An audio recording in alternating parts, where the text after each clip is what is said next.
Want to know how to uninstall the Best Buy application? Well, no worries. In this video, I'm going to show you an easy step-by-step guide on how you can do it. So let's get right into it. Now, first things first, just simply open up your Best Buy application. So we have also created similar videos regarding Best Buy, so let's get straight to it now.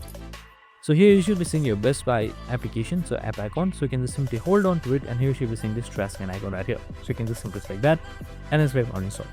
And now once you selected that, your Best Buy should automatically be uninstalled. So if that still doesn't work, what you can do is just simply head towards the Play Store right here, and then just search up Best Buy. On the search bar, just simply search up Best Buy. And here you should be seeing Best Buy popping up. So you can just simply open it up, and here you should be seeing uninstall. That should be right beside open. So you can just simply select that, select uninstall, and you should be good to go. And that's it, super simple and easy. So as you can see right here, your Best Buy has been uninstalled successfully. I hope this video helped. If it did, make sure to like, subscribe, and tune in with us for more of these videos. See you in the next one.